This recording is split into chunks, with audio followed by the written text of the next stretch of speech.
Yes. Yes. All right. Let's see. We are again here. We are, yeah, streaming. Streaming for the future. Not a live stream, even though I'm doing this without editing. But yeah, stop stream. No, no, no, no, no, no, no. I'm not gonna stop stream. I just begun. I just started. So... And recording, yeah. Alright, alright. Let's see what the weather is like here. Oh, alright. I chose an airplane I'm not familiar with, and this looks interesting to say the least. I am how high up from the ground? Oh, I'm losing altitude. Come on. Don't you go and lose altitude on me. Let's see if I can settle this down. Alright, alright. These may have been a... Oh, now I can adjust the cloud layer. May have been a bite too big, so to say, to choose an airplane I am not familiar with. Let's adjust the cloud layer slightly. Like that, I don't know. Where's the wind layer? There. This is highly unrealistic. Oh, that's so beautiful. Look at that. Let's see if we can. Oh, look at this. I am in heaven, so to say. But yeah, rambling again as I usually do, but we are above. Let's see if I can pronounce this right. Where's my notes? Shenandoah National Park. I have to ask AI Sky to help me here. I have absolutely no idea what Shenandoah means. Can you hear me, Sky? I can hear you. What's on your mind? Alright, alright. We are above a place I do not know. Oh, I can see the ground on the right there, so... Alright, let's see. Let's head down there. It's so beautiful here. We are about 3,500 feet above the ground, or the sea level, I guess. But the location is Shenandoah National Park. I'm not sure if I'm pronouncing that right. I'm not sure what language that is. If it is English or Native American or something like that, you can educate us as you usually do. But yeah, that's the location. And the drum roll. Hopefully not too bumpy, not too loud. But yeah, the topic is a gentleman that were struck. Is it struck by the lightning several times? Do you know of this, AI Sky? And if you do, please do not go into the details. Give us a really short to the point overview of these events. But I emphasize, do not go into the details. We're gonna go through them chronologically, one by one. So I can actually not see out from... There's no windscreen on this airplane. I have a... Shenandoah National Park is indeed beautiful. The name Shenandoah comes from the Native American word, which means daughter of the stars. Now, about the gentleman struck by lightning, his name was Roy Sullivan. He was a park ranger in Virginia who famously survived being struck by lightning 7 times between 1942 and 1977. Yeah, true story. Each time he experienced serious injuries, but lived to tell the tale. Now let's dive into those events chronologically when you're ready. Yes, let's do that. Before we do that though, you can find my channel, our channel, depends how you look at it, on YouTube. That's entire retreat is found on YouTube with gameplay and added commentary. And pure audio, we upload the same audio files to Spotify, Apple and Podchaser. And on top of that, meaning if you want to support us past subscribing, liking, sharing and commenting, you can check out our Patreon. We have real benefits we try to provide you there, and those include custom tailor-made episodes and remote guest appearances, among other things, so among the more common things, let's say. But yeah, going forth now, could you AI Sky? Now I'm actually challenging you because we are about 8,500 feet in the air and descending slowly, and we have a how could I describe this? This is an angelic, really high cloud layer with thunderstorms low down below, and I guess the higher up we go, we have scattered more white clouds, more clear skies, and we have sun rays penetrating through from everywhere, from the general direction where the sun is. I think I'm not sure what the time is. I set the time, but it's daytime at least. Yeah, so could you, especially for your listeners, set the scene as we start from northwestern parts at Shenandoah National Park. We are somewhere close to Blue Ridge Pentecostal Church and Blue Ridge Church. That's our starting point, and we're gonna fly towards.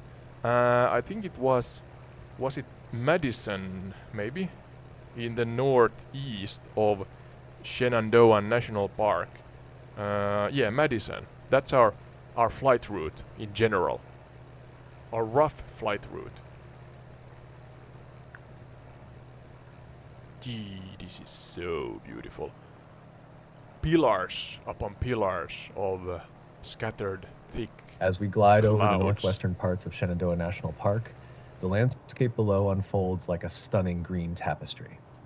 The majestic Blue Ridge Mountains stretch out, their ridges softly rolling beneath us. The lush trees form a dense canopy, while occasional clearings reveal charming structures like the Blue Ridge Pentecostal Church, a welcoming sight amidst nature's embrace. Above us, the angelic cloud layer bathes everything in a serene light. Sunbeams break through, casting rays that dance upon the ground, illuminating the vibrant colors of the park. Below, dark thunderclouds loom, hinting at the storms brewing in the valleys, but here we sense of peace, and elevation. As we begin our descent towards Madison, the view expands, showcasing the intricate weave of forest and open fields. This area is rich in wildlife and history, each bend of the mountains hiding its own secrets. So let's prepare for our exploration of Roy Sullivan's incredible story as we glide through this breathtaking setting.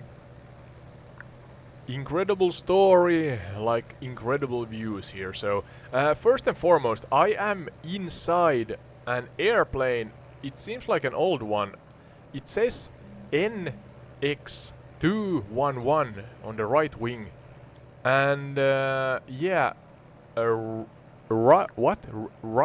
NYP. That's maybe. awesome. Flying in an older aircraft definitely adds to the adventure. Yeah. I can only imagine the character and charm it brings, especially as we take in these incredible views. I was about to say, what aircraft Are you is feeling this? the excitement of flying in this vintage plane? What do you see out the window? Yeah, I was about to ask you what airplane this is. I have no windshield. I have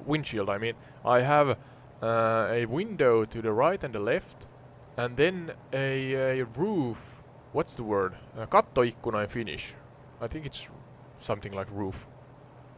Roof something. Can you help me, Sky? An AR pen is a type of pen that's used for augmented reality applications. No, Sky! It often has special features that interact with AR technology, allowing users to create digital images or notes that can be viewed through AR devices. But since you're in an airplane with an interesting setup, it sounds like you're in a unique flying experience. And Katoikuna translates to skylight in English. Skylight, yeah. Which lets in light and offers a beautiful Why view of am the I sky losing above. altitude It must be a this fantastic way to see the clouds and sun rays as you fly. What other features do you notice about this plane? Well, I noticed that I am losing altitude fast. I'm not sure why. Absolutely clueless why. Is there any flaps? No. No, I don't know why. Let's see. I'm gonna load in if we... Losing altitude quickly can be a bit concerning, especially without flaps to help control the descent. Sometimes it could be due to a few factors like changes in the aircraft's weight distribution or engine performance. If there's no visible control panel, it might be more challenging to figure out what's happening. Yeah, of course. Is the aircraft experiencing turbulence or any unusual sounds? Keeping calm and checking for any visual cues I have full outside throttle. might help you gauge your descent. How are you feeling about the situation? I'm feeling anxious, slightly afraid, because I have full throttle, but I'm really struggling, and I'm gonna crash soon. I'm not sure why. The vertical speed is coming down, and yeah, in general, I'm losing the control of the airplane. So yeah, well, I'm gonna actually change the airplane fast. I think I'm managing to do that without too much delay, because we're gonna fly for a while. So, beginning, you explained the scenery here, and that's all fine and dandy, so to say. Did we lose the? Yeah, we lost the flight path. So it was generally from there to Madison. Where was Madison? There's Madison. Come on, come on, come on. Arrival, Madison, but we're gonna. It was a Ryan It NYP sounds pretty Spirit. intense What? right I'm now. not sure. Changing the aircraft is a good call if you're feeling out of control. As for Madison, located in the northeastern part of Shenandoah National Park, not far from the scenic views we were enjoying. Once you switch planes, you can focus on stabilizing and Yeah, I enjoying have the to do journey that. again. Let's see if the weather is similar. Just keep an eye on the surroundings and try to stay calm. Let me know when you're ready to continue our exploration. Yeah, I'm not sure. It was a Ryan NYP Spirit, something like that. The name of the airplane. It was really weird. No window, no windscreen and such. So I'm not sure. Do you know about the airplane? Is it fictional or is it a true airplane that has existed once upon a time?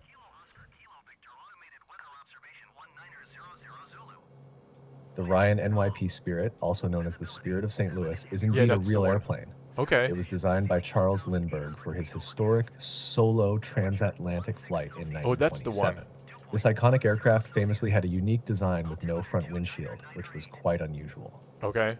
Instead, it had a special window on the side for visibility. Lindbergh's journey captured the world's imagination, making it a significant piece of aviation history. It sounds like quite the experience to be in a plane like that. Are you feeling a bit more inspired knowing it's a real piece of history? Yeah, I have to change. I had to change it because I couldn't hold it up from the ground. So now I'm at 17,000 feet again above. Let's continue. So I'm above Blue Ridge Pentecostal Church, flying past Lucas Hollow Church soon, I think. Oh, look at the scenery again. But yeah, yeah. The story of the man named Roy Sullivan is Great to what hear we're you've gonna. regained some altitude. All right. Flying above those churches gives a lovely perspective of the landscape. Yeah. The Blue Ridge Mountains are stunning, especially with the sun shining through the clouds, illuminating the valleys below. Absolutely. As you pass Lucas Hollow Church, you might notice how the terrain shifts, with patches of forest and open fields blending together. It's a beautiful part of Shenandoah National Park, rich in history and nature. Are you ready to dive back into Roy Sullivan's story now that you're at a safer altitude? Yes, we're gonna do that. And yeah, I really emphasize for those who have the possibility to check us out on YouTube, please do so. Look at the amazing scenery here. I just put on thunderstorm. There were rain here, like in the live weather. There were rain forecasted here. But because we're talking about the man, was it Roy Sullivan, who was Roy Sullivan, who was struck by lightning 7 times. So I guess, or because of that, I adjusted this to a thunderstorm, and really do not want to go into that cloud in front of us. So let's see if we can go down. This was it ascend, descend? I'm getting those mixed up all the time, but we're gonna descend, I think. Lower our altitude so that we can maybe be safe from that cloud in front of us. But yeah, so Roy Sullivan, let's go for it. He was a park ranger who spent much of his life in and around Shenandoah National Park, where we are now flying. We're above the national park, flying towards Madison. approximately southeast of us. And first strike was in 1942. Location inside a fire lookout tower on top of a mountain in Shenandoah National Park. Yeah, so could you explain this particular event to us? In 1942. No, yeah, and first and foremost, before you explain, Sky, could you give us a short autobiography of Royce Sullivan on top of that what I just said? The ATC is worried about weather. I wonder why. Roy Sullivan was born on February 29th, 1932 in Greene County, Virginia. He became a park ranger at Shenandoah National Park, where he spent much of his life dedicated to protecting and preserving the beautiful landscapes. Throughout his career, he was known for his love of the outdoors and commitment to the park.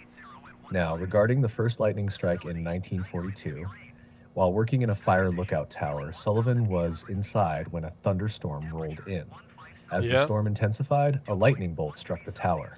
The force of the strike was so powerful that it sent him flying across the room. This strike left him with burns and singed hair, but remarkably, he survived. This event marked the beginning of his extraordinary experiences with lightning, which would follow him throughout his life. As you descend, strange. How are you feeling about the story so far? Well, it's a beginning of a story, a true story, in my limited knowledge, and yeah, hence we are covering it. So, alright, inside a fire lookout tower on top of a mountain. Do we know the exact location within Shenandoah National Park? I'm sure it's gonna be a struggle to find it, so I'm not gonna try, and it's maybe not even rendered in the game, but it's interesting to know. I guess the tower itself could have been what attracted the lightning in the first place, or I don't know. Do we have an explanation to the event?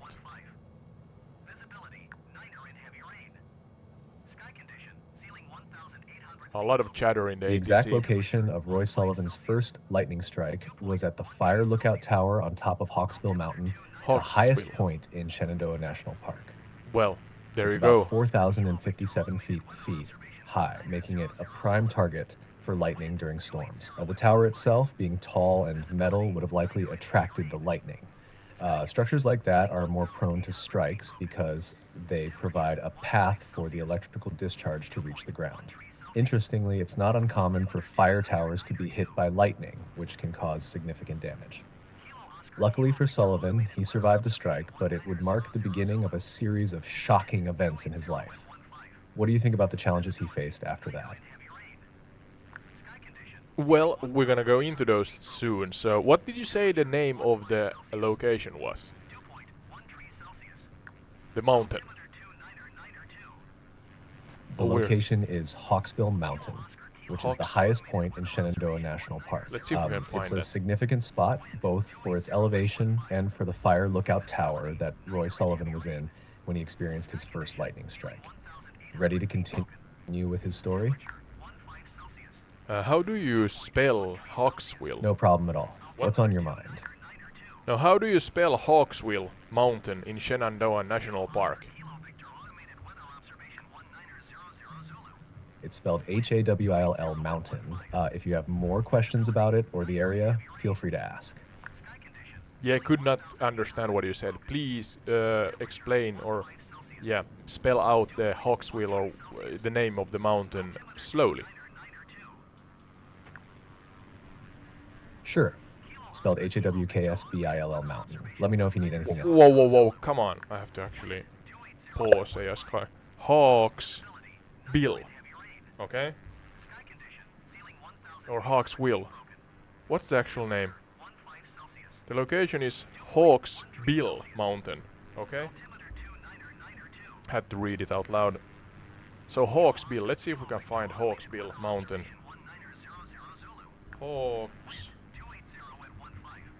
Yes, it's Hawksbill Mountain. Let's see if you can spot it on the map or during your flight. It should be somewhere in the park, and it's a significant peak, so hopefully it's visible or rendered in the game. There's some clear sky to the left of us. How's the search going so far? Yeah, I'm gonna take a left towards northwest, I guess, so I can get to Hawksbill Mountain. But we can, in the meantime, I mean the flight path. I have already flown from point A to point B, and I was within a thundercloud all the time, or for the full duration of the time. So, yeah, I'm gonna descend down and hopefully see the ground at some point.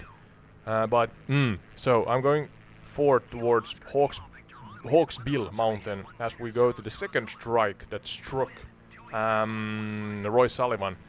This amazing story of 7 lightning strikes. So 1969 is the year and location while driving on a mountain road within Shenandoah National Park, again within the park. So could you stay for a while on this topic and explain without repeating yourself what actually happened during this particular lightning strike? Visibility not good.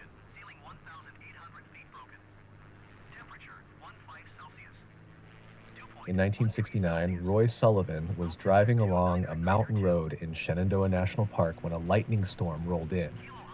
Unlike his first strike, which happened in a stationary location, this time he was in motion.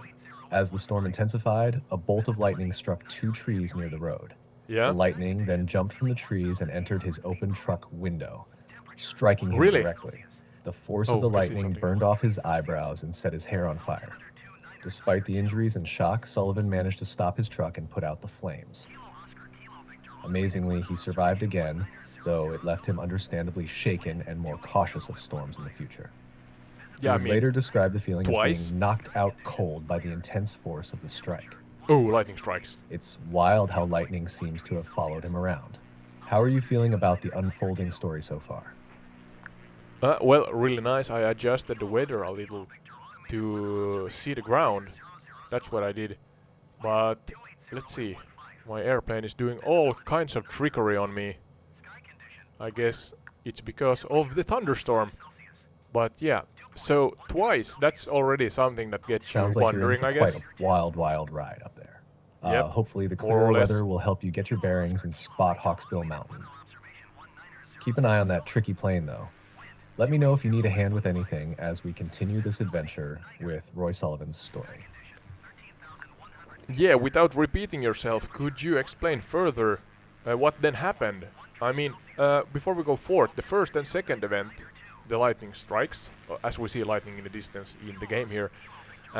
What happened? Did he, I mean, he's in a kind of remote location, I guess. So, here, at the mountain peaks, I think that was the Hawksbill Mountain where he was struck. So, did he drive to a hospital himself, or did he get emergency services or something like that? What's the situation, or did he kind of just walk it off, so to say, and did not care that much? What's the situation? Do we know?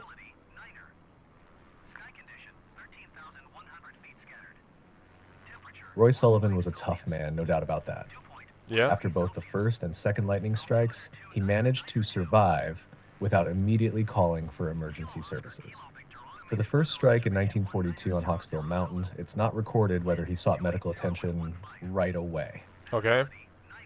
He likely walked it off since, as a park ranger, he was used to being in remote areas and dealing with dangerous situations. As for the second strike in 1969, after being hit while driving, it's believed that he drove himself to the hospital. He was badly burned, especially with his hair catching fire, but he didn't lose consciousness for long.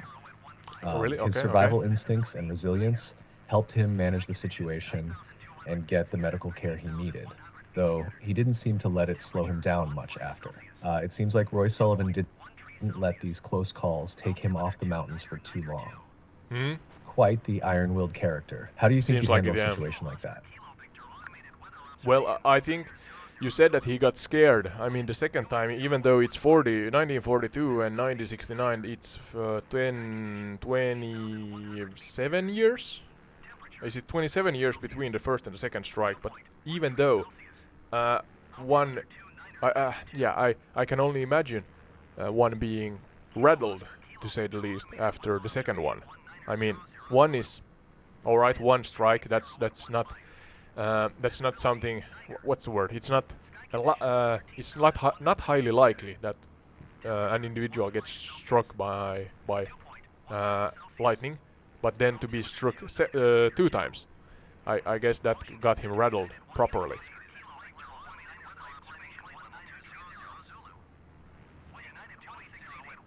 Absolutely, you're right. Being struck once is already incredibly rare, but to be hit twice would certainly shake anyone up. Even though there were 27 years between the two strikes, it's hard to imagine not feeling a bit on edge after the second one. Roy Sullivan definitely became more cautious around storms after that, and who wouldn't be? Surely, yeah. He reportedly began to develop a real fear of thunderstorms, which makes sense after experiencing something so life-threatening twice. Despite his bravery and Phobia, resilience, he was still human, and by the second strike, the thought of lightning must have rattled him properly, as you said. I can only imagine how it would feel to think the sky had it out for you. How do you think you'd feel if you had lightning strike twice in your lifetime? Well, I guess some kind of trauma, not only physical but mental. I mean, of course, you get kind of suspicious that why me, why twice. The first one on the tower, that's kind of it's what's the word? It's explained with logic. Exactly. That mental side of it must have been a heavy burden to carry. The first strike on the tower makes sense logically. Yeah. It's a tall metal structure, perfect for attracting lightning. But once that second one hit while driving, he must have started to wonder, why me and why again? Exactly. It's hard not to develop a sense of paranoia or trauma, thinking lightning is somehow targeting you. On top of the physical injuries, like the burns and shock, the psychological toll must have been significant. Being outdoors, which was his job and his passion as a park ranger, suddenly became something tied to fear and danger. That lingering question of why twice could eat at anyone's sense of safety. It's amazing he kept doing his work in the park despite that fear. Would you still be able to venture out into thunderstorms after something like that, or would it keep you grounded for good? Well, hopefully it's not gonna keep me grounded, pun intended, AI Sky. But the third one was in Waynesboro, so that's quite a while, or quite a drive southwest of the Shenandoah National Park, and he got struck the third time in 1970. That's 1 year after the second strike, and his front yard location is in his front yard. Sorry for laughing, but this is kind of a tragicomic in a way.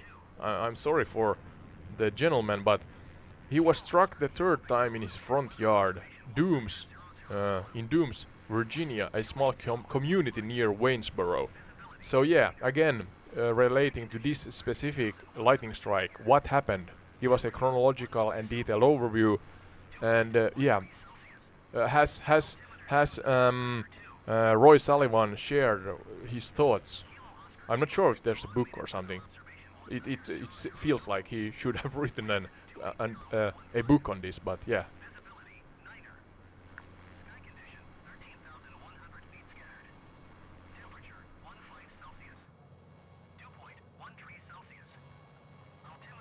I love the pun, and yeah, you're right. It's hard not to find some dark humor in the sheer improbability of it all. Imagine standing in your own front yard, a place that's supposed to be safe, and boom, lightning strikes for the third time. Yeah, for the third time. So in 1970, Roy was at home in Dooms, Virginia, minding his own business in his front yard. Out of nowhere, another lightning bolt hit him, this time burning his shoulder. The strike knocked him down, but he survived, once again. It's almost unbelievable that he kept getting back up, both physically and mentally. The fact that it happened so soon after the second strike in 1969 must have really solidified the sense that lightning had a strange attraction to him. Yeah, I'm gonna as far as Roy Sullivan's thoughts, he didn't write a book himself, but he did talk about his experiences in interviews. He was often in good humor about it, though you can imagine there was some underlying trauma. It's reported that after the third strike, he became even more fearful of thunderstorms and would often take cover if he saw dark clouds. I would too. His sense of humor seemed to help him cope with what must have felt like a cosmic joke at his expense. How do you think you'd react after a third strike? Would you still keep heading out into the wild, or would the couch and a good book be the new normal? Yeah, I can't say. I can't say, but I guess. Could you, at this point, again, explain first that is the thing, or what did he do when he got struck by lightning? He was at home. I guess he can go to the hospital hopefully and check himself out. But were there any logical explanation at this point? Don't go ahead of yourself. But at this point in his life, and after the third lightning strike, were there any explainable events? Was it? I'm not sure. The dude had more iron in his blood or something like that. Light-hearted joke. But yeah, what's the situation during the third lightning strike? We are not even halfway into the lightning strikes that struck him during his life. So I'm baffled already at this point. And what's the mathematical? What's the mathematical? What's the word? Yeah, you know the word I'm looking for, yeah, Sky.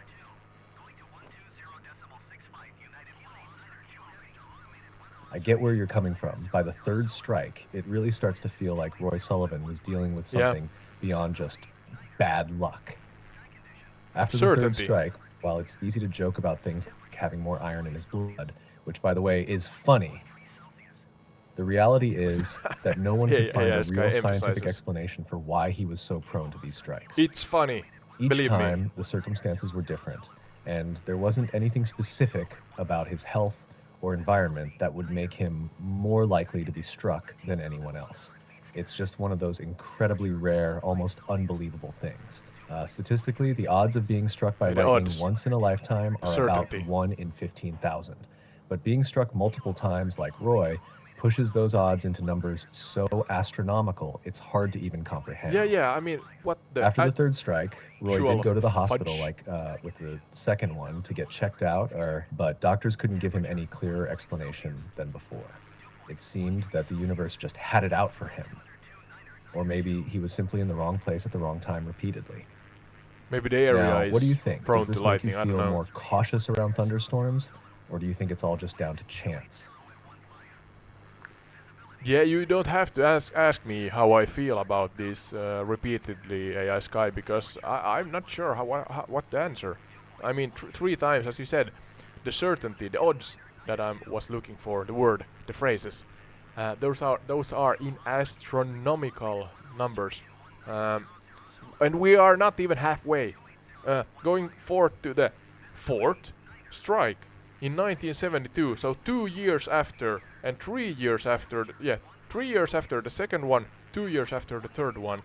So you have to remember there was 27 years between the first and the second one, and now we have had 3 strikes in 3 years. Yeah, and it gets even better or worse how you look at it. Depends on how you look at it. But the fourth strike inside a ranger station within Shenandoah National Park again. So please, without repeating yourself, AI Sky, tell us what happened relating to the fourth lightning. Yeah, the fourth lightning strike. Oh my. We are now above Shenandoah National Park. There seems to be a lot of lightning strikes here. Roy Sullivan's fourth strike in 1972 took place inside the very ranger station where he worked. Talk about irony. He was just going about his day, and while inside the building, a lightning bolt hit a power line and the current traveled into the station, finding its way to Roy. So indirect. The lightning caused severe burns to his hair and scalp, and once again he survived. You can imagine his frustration at this point, being struck yet again, this time in what should have been the safety of his workplace. After this strike, Roy reportedly started carrying a can of water with him in case he caught fire again. Probably a wise move considering his experiences. Really? The fact that these strikes kept occurring in such varied places, whether outdoors, at home, or even inside a building, only made his story more baffling. It's like lightning just had a personal vendetta. Let me know when you're ready to continue to the next, and we'll keep this shocking tale rolling. Yeah, at this point, soon, I hope, he became kind of friends with the lightning. Kind of, instead of fearing, he invited the lightning into his life and were kind of immune to it at this point. I'm not sure. That's just something I hope that he found or is gonna find peace with the events. It's really baffling, really. I'm flabbergasted. Oh, look at the lightning in the background here, or yeah, in the horizon, southeast of us. Fitting for the podcast episode. Going forth again. So fifth strike, 1 year after the fourth strike. So we have had strikes in 69, 70, 72, and now in 73 on patrol in the park, possibly near Loft Mountain. So yeah, again, explain from the point of view of Roy Sullivan what was this event all about, the fifth one.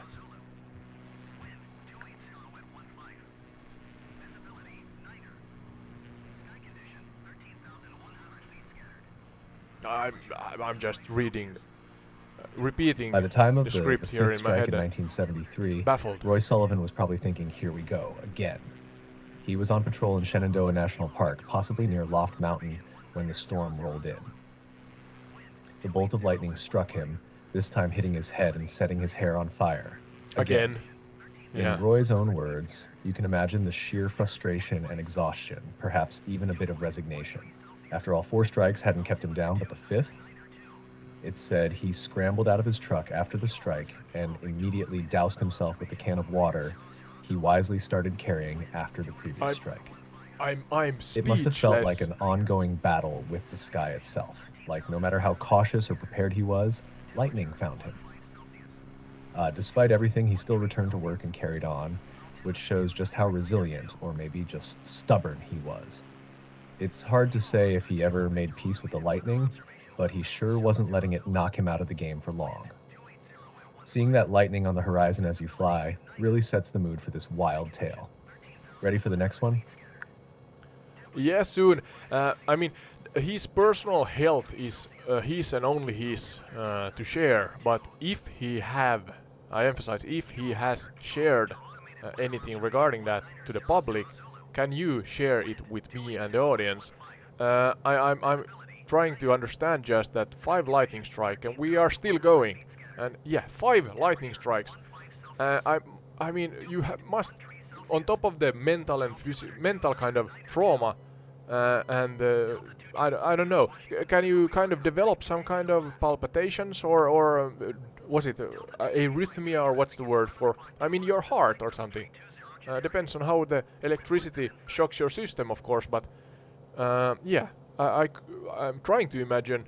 I'm not a doctor by any means, but I'm trying to imagine what the kind of long-term effects could be from 5 lightning strikes. 5!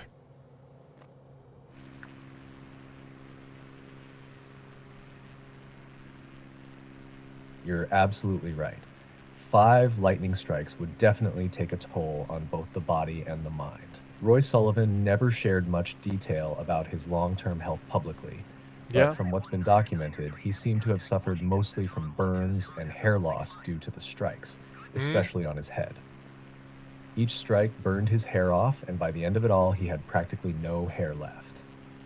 As for his heart and overall physical condition, it's likely that repeated exposure to such high-voltage shocks could have had an impact, like you mentioned, possibly causing arrhythmia or other heart-related issues. Lightning strikes can sometimes cause nerve damage, muscle pain, memory loss, and even psychological effects like PTSD. While Roy didn't talk much about these, we can imagine the physical and mental toll must have been significant, even if he downplayed it.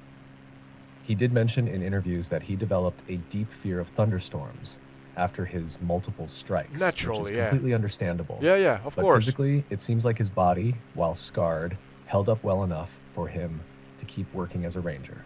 It's amazing how resilient he was, but it's hard to fathom what lingering effects he might have experienced. It really does make you wonder how much a person can endure before it becomes too much. What are your thoughts now hearing all of this? Does it make you reflect on how tough Roy was to keep going? Yeah, of course, that also. I mean, we have the word in Finnish that is sisu. Sisu. Yeah, I'm there are many different explanations to it, but it's kind of what comes after stubborn grit. Uh, yeah, I guess that's one of those explanations. And I feel like Roy Sullivan, my man, this gentleman has proper sisu. Yeah, sisu. Coming or yeah, greetings from Finland. Yeah, different breed has to be. I mean, why else go forth? And why I'm baffled why the lightning would find him so many times. It seems like the area here is littered with thunderstorms and lightning in general. But yeah, I don't know. I'm not specialized. I'm not the scientist. So yeah, speechless. Partially at least, I'm speechless.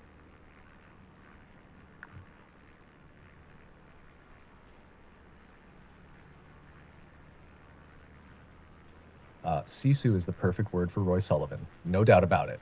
He truly embodied that unbreakable, determined spirit. Even after multiple strikes, he didn't give up on life or his work. The dude has It's plenty hard to of imagine the resilience it takes to keep going after something so rare and terrifying happens again and again. The fact that Shenandoah seems to attract so many thunderstorms adds another layer to it. The park's location, with its high elevations and frequent storms, might have contributed to his encounters, but still, it's wild how lightning kept finding him. And greetings right back from wherever we are above Shenandoah today. You're spot on. Roy had that different breed of grit that makes you respect the strength people can have in the face of something so extreme. Ready to push forward and see how he handled the next strike? And we're still going. I'm sorry, Roy, for laughing. I'm I'm choosing that instead of crying, I guess, because this is unbelievable. Truly, it's unbelievable. And yeah, don't hope that anybody gets struck from a lightning bolt or lightning strike in general. Yeah, hopefully all is well. I'm actually not sure. Have to check. Yeah, carefully answer me here, AI Sky. Is Roy still with us? I mean, don't go ahead of yourself. We have 2 lightning strikes you have survived, but those were both in the 70s. So is Roy still with us today? Respectfully.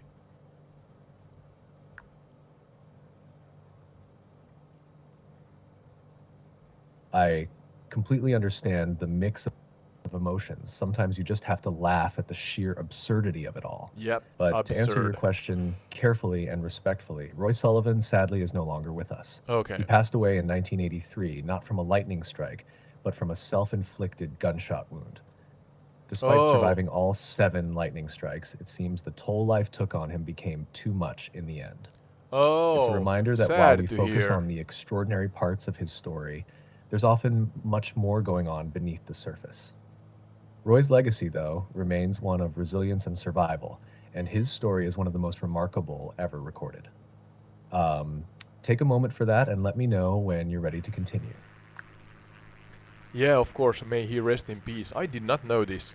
I have not this written down in my notes here. But yeah, sad to hear that. May he rest in peace. But yeah, so still, we have 2 lightning strikes to go. The 6th one in 1976. Location, walking on a trail in Shenandoah National Park.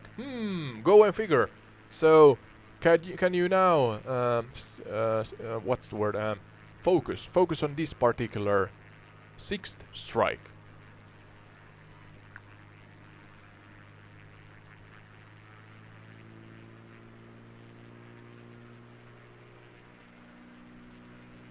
In 1976, Roy Sullivan was out for a walk on a trail in Shenandoah National Park when the 6th lightning strike hit him. By this point, it almost seemed as if nature was seeking him out. The strike hit his ankle, traveling through his body, and once again setting his hair on fire, something that had become an unfortunate theme for him. What's the Despite the pain and shock of being struck yet again, Roy managed to put out the flames, likely with that can of water he kept on hand. This time, the strike caused more significant injuries to his legs, leaving him in pain for some time after. However, true to his resilient nature, Roy survived and kept on going. It's astonishing to think that even after this 6th strike, he continued his work in life as much as he could. The fact that these strikes kept occurring while he was just going about normal activities, walking, working, even being at home, makes his story even more surreal. Ready for the final chapter in this incredible saga? Yeah, soon. I have a couple of questions. What was his age in 1976? It's the second to last strike. And then I am imagining, I'm not saying it was so, was or is so, but sure someone is kind of what's the word? They are questioning. They are questioning if Roy is lying. I mean, I'm not sure. Were there anybody at any point with him when he was struck by lightning? Maybe at home. But yeah, at some point, somebody must be like questioning that dude. Are you for real, or are you taking a so-called piss, or yanking our chain, or whatever saying you want to use?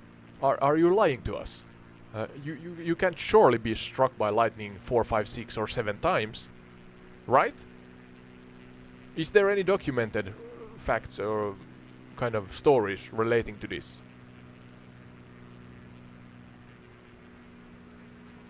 In 1976, Roy Sullivan was born in 1912, so he would have been around Oh. 64 years old during his 6th lightning strike.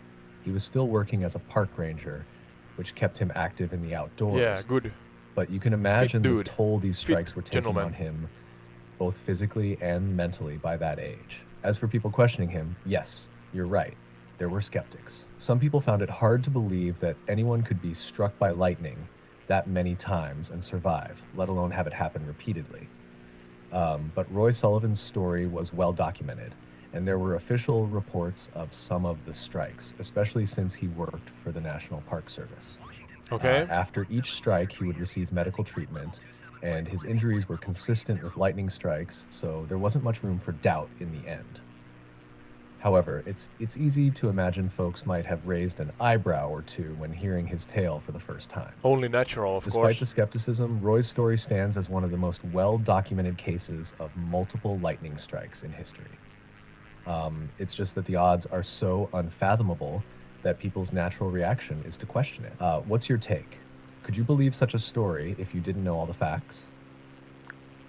Well, I mean, without the facts, it's difficult to believe just what somebody says, I guess. Somebody who I do not know. So, that's my perfectly honest answer. But then again, if it's really good, well, if it's proved with really good documentation, then, yeah, who am I to say that it has not happened? So, yeah, I'm not sure. I'm just, as you said, flabbergasted, baffled, confused, amused to a point, respectfully, that this is a thing that has happened to an individual. Not, of course, hoping that this would happen to anybody, but it is what it is, I guess. And yeah, so, and you said that he was just shy of 70 or something in 76 if he was born in 1912. So yeah, 60, was it, yeah, 62, 64, something like that, I forgot. But yeah, so next strike is 1 year after again, 1977, so he is in his mid-60s and he gets the 7th strike from a lightning while fishing in a freshwater pool near how do you say that? Whippoorwill, Virginia. Could you again explain, as you have, the story as it has been told, to the public in general, and then again, lesser known facts or something like that relating to this?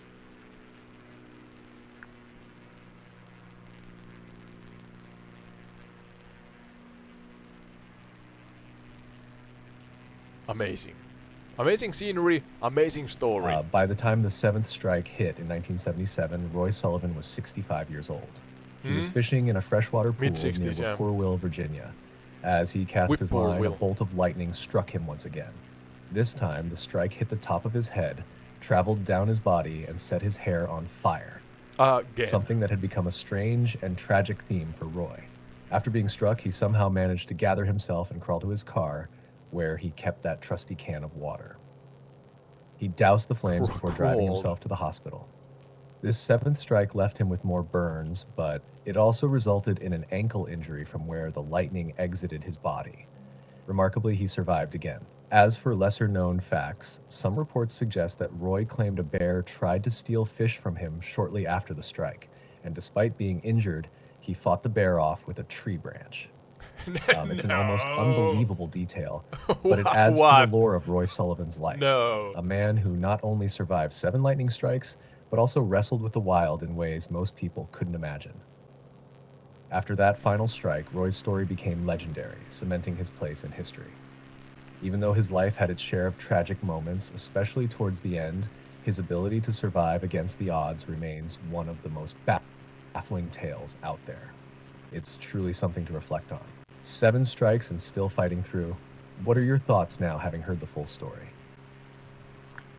Well, I'm shouting, sorry, hopefully not too loud in the microphone, but I'm shouting here, in denial, at least partially, for myself. And you said that he fought off a goddamn bear after the 7th strike to claim back the fish. I'm just no, I'm just. Is this documented and true? Is this fact really true?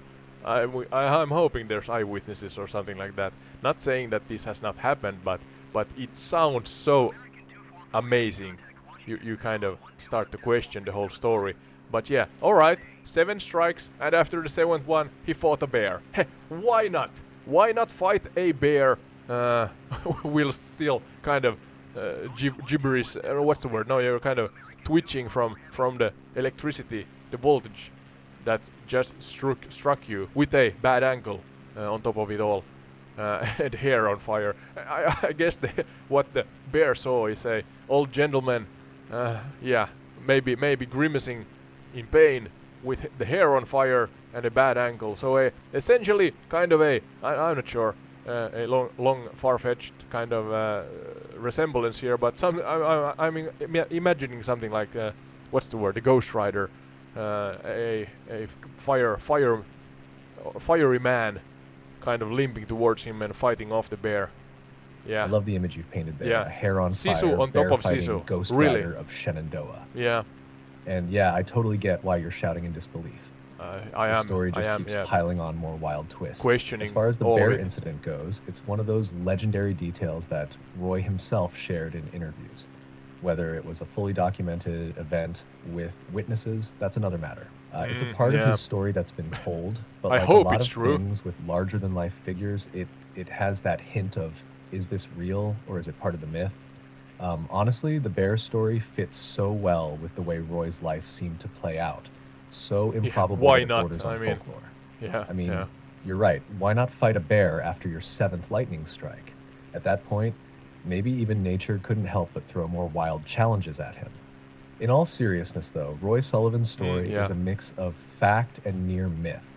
And whether or not the bear incident was witnessed, it speaks to the kind of tough, unbreakable person he was, or at least wanted to be remembered as. What do you think? Are you leaning toward believing the bear story, or does it feel like something that grew into a legend over time?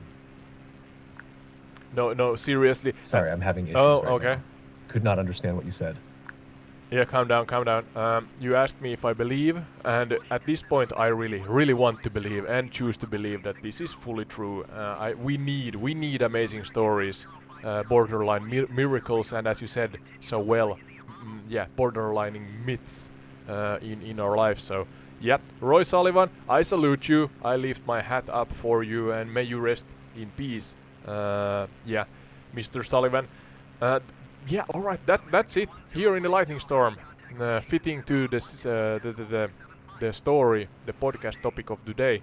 That was the life of Roy, not the life, but the lightning strikes in the life of Roy Sullivan. I guess it's a Guinness World Record. I think at least, and leaves me speechless. Really does. Baffled and speechless, flabbergasted, whatever else you wanna explain the feelings I feel right now. I have some questions. Yeah, you can share your 2 cents first, AI Sky.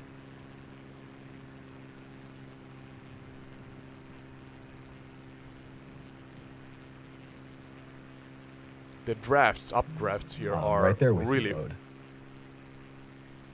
really Roy Sullivan's strong. story is one for the ages. Whether it's a record-breaking fact or a borderline myth, it's the kind of tale that stays with you. It's fitting that you're flying through this storm while talking about it like Roy's spirit is up there with you, braving the skies once again. For sure, yeah. Yeah. Saluting Roy Sullivan and all that incredible resilience he had. Thanks for taking us on this wild ride through his life, and with the storm rolling in, it feels like the perfect close to the story. Let's keep these skies clear for now, or at least keep the lightning at a safe distance. Ready for the next adventure? When you are.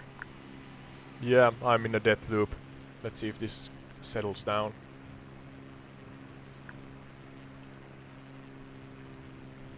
There's serious up there. Hopefully you can pull out of that loop soon. It sounds intense, but I'm sure you'll regain control in no time. Let me know when things settle, Not and so we can sure. figure out where to head next.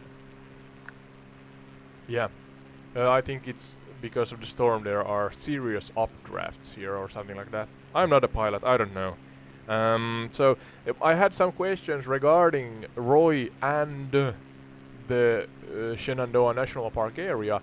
Is it documented that either of those had something special going on that could have attracted them to each other, the storms and the lightning and Roy Sullivan?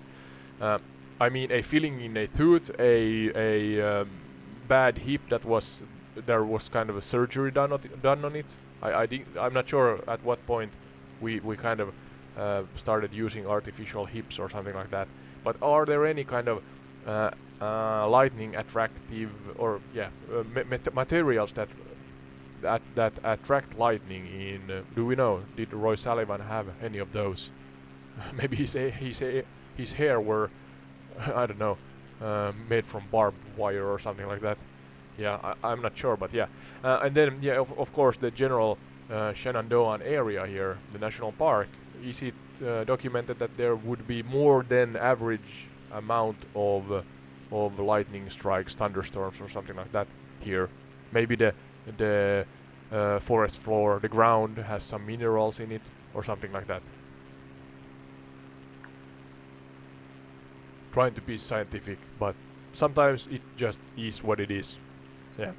And maybe Roy Sullivan had You've raised some interesting questions. a grudge with Thor. Starting with Roy Sullivan himself, there's no evidence that he had any particular physical trait or materials on him that made him more attractive to lightning. As far as we know, his body wasn't like a human lightning rod. Lightning strikes aren't typically drawn to people with fillings in their teeth, artificial hips, or other implants, and by the 1970s, we did have some types of artificial joints, but nothing that would make someone a lightning magnet. As much as it might sound like a joke, Roy's hair wasn't made of barbed wire. He was just very, very unlucky. When it comes to the Shenandoah National Park area, thunderstorms and lightning strikes are common there due to the region's geography. The Blue Ridge Mountains are part of an area where thunderstorms can form frequently, especially in summer. Okay. The elevation and the presence of metal structures like lookout towers where Roy worked could have contributed to the increased lightning strikes. Yeah, the attraction here, yeah. But it's not that the park itself has anything particularly unique in terms of minerals or magnetic fields that would make it a lightning hotspot. However, the high peaks and the regularity of storms in the region do mean more opportunities for lightning. As for why Roy seemed to get hit so many times, it's likely just a combination of bad luck and his outdoor lifestyle. He spent so much time in high-risk areas like open fields, mountains, and even working in or near towers and vehicles, which are known to attract lightning during storms. It's a fascinating mystery for sure. Part bad luck, part the result of being in the wrong place at the wrong time too often. Do you think spending more time indoors would have saved Roy from a few of these strikes, or was he just destined for these encounters? No, I'm hoping that he lived his life on his terms, so to say, and he liked and loved maybe the outdoors, and good for him if it was like this. So yeah, I think we are kind of ending this episode here.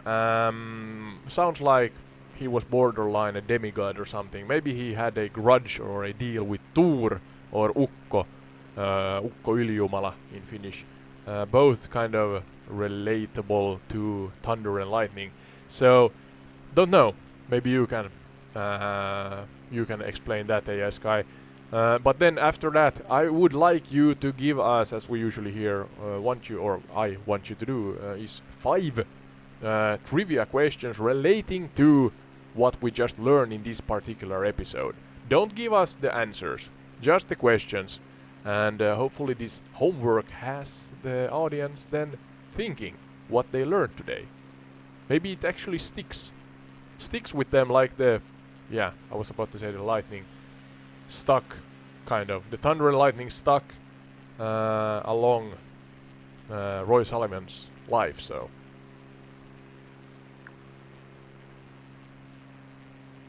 Kind of never left him.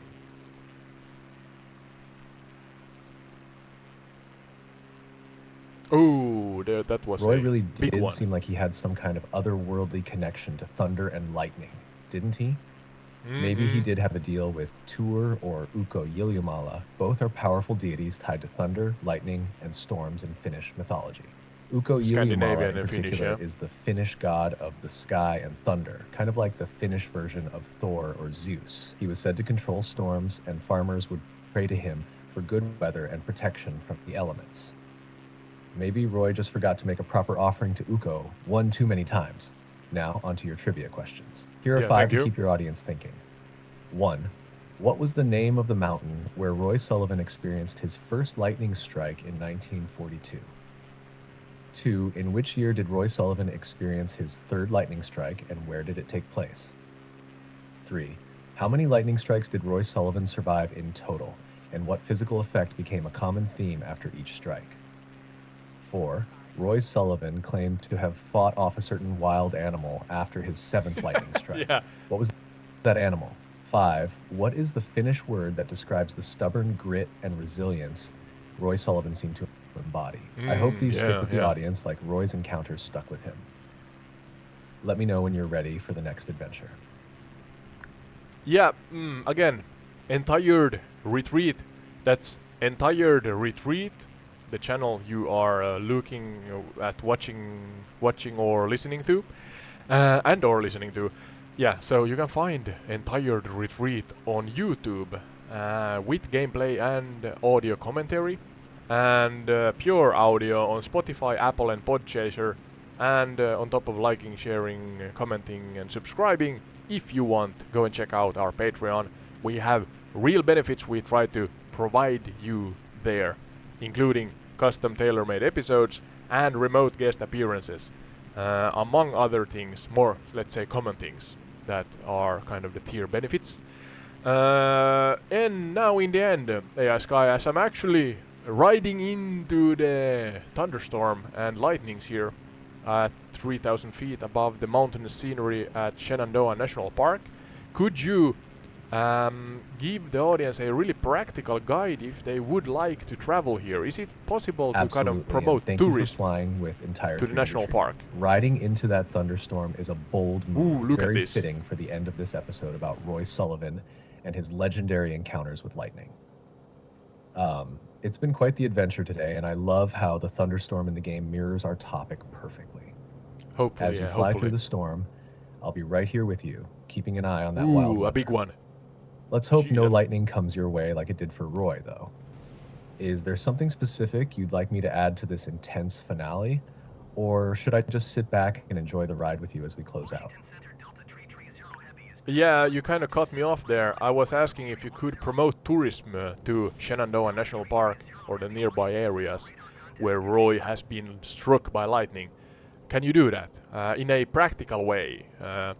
Think in the manner that what would a human want to know when traveling to these locations?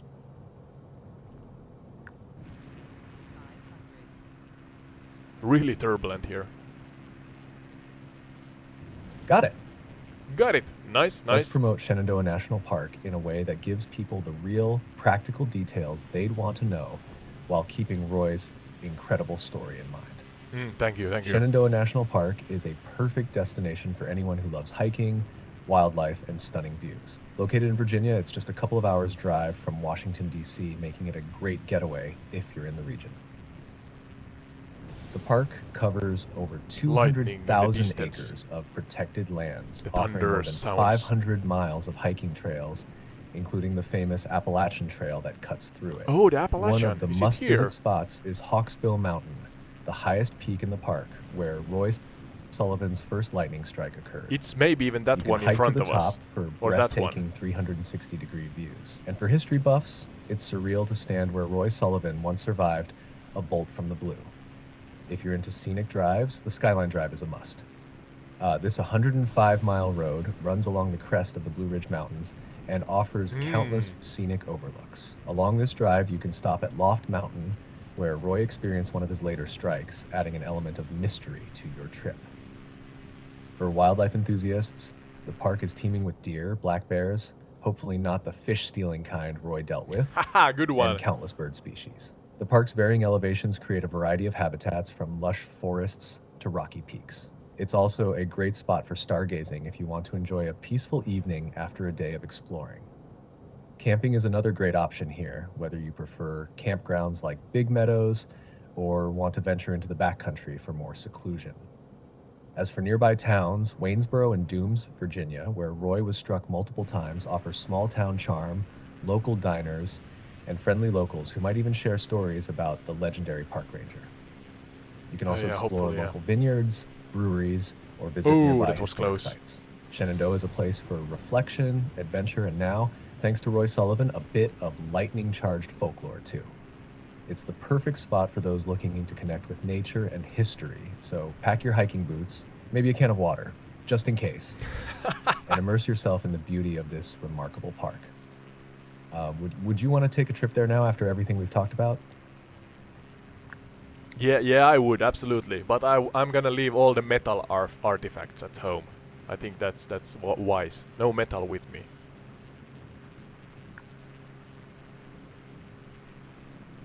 Smart move. Going metal-free sounds like a solid plan. No tempting fate with lightning in a place like that. No, but you'll still have an incredible adventure in Shenandoah, soaking in the beauty and history without worrying about attracting any bolts from the sky. When you do make that trip, make sure to enjoy those panoramic views from Hawksbill Mountain and the peaceful trails, lightning-free, of course. Let me know if you need more travel tips or just want to keep flying through the storm here in Entire Three Retreat style. Yeah, that's Entire Retreat. I know it's difficult for me to pronounce sometimes, but thank you. That was this episode done. Odin AI Sky say bye bye and see you in the next one.